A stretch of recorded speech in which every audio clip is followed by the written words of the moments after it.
So what I remember about the bridge is mostly the people that made it work. Um, there weren't a lot of rules. There weren't a lot of examples of what had gone before to help navigate you through, what is the right thing to do in this situation or that situation. I do know that my dad also went and talked to Congress, um, and I think there's a record of his congressional testimony to get some rules in place that we can have a little bit of time before we call the parents and tell them that we have the child to see what resources and services might be available and to kind of investigate the situation, um, because everything back then was more um, geared towards arrests, um, charging the kid, bringing him back home, fines, things like that, and not really investigating the situation and looking what was best. I remember a couple situations, and one, a couple I'll never forget. One was a young man, I think he was maybe 11 or 12. He had stowed away on a cruise ship out of Miami Harbor. I mean, if you're going to run away, why not go on a cruise ship, huh? But obviously, the harbor police, when he came back, he was found while he was on the ship, but he had to stay for the whole cruise. They brought him back a stowaway. They brought him to the bridge. Um, I remember making the phone call to his parents and telling him that we had their son. And the mother told me that as far as she was concerned, he was dead to them, and hung up the phone.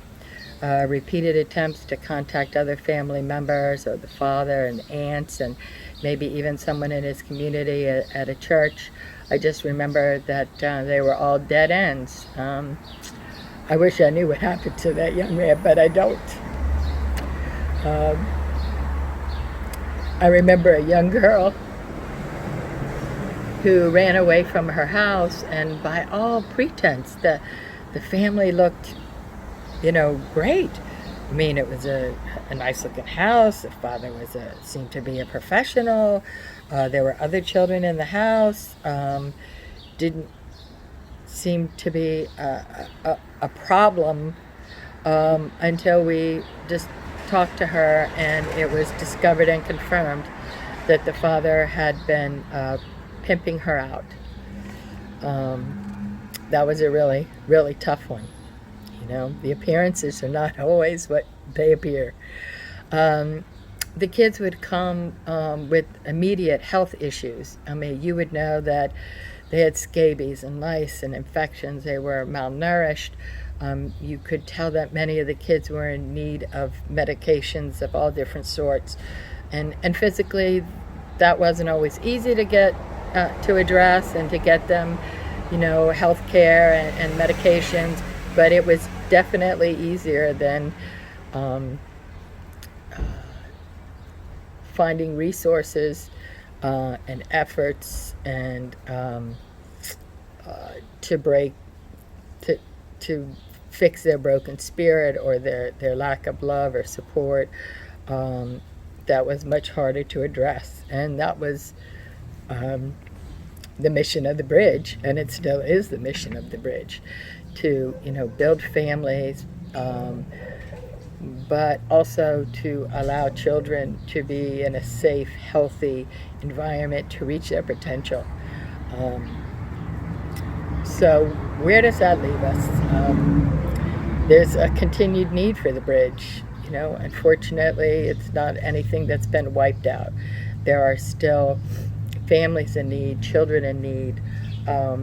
There is serious issues that still need to be addressed, that need to be funded, that need a lot of people to dedicate their resources to addressing. We all have a talent and an ability, and very few of us have what my dad had, to be able to, to give 120%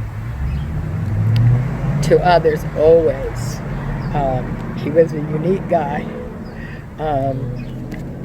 You know, he was a tough guy in that he was a Marine for 28 years, 6 years active duty, and he saw military, he saw action in the military. But when he came back, he also counseled men that came back from Vietnam War who had post-traumatic stress disorder before it was even a thing or a well-known thing, but it was something that he knew and addressed and did.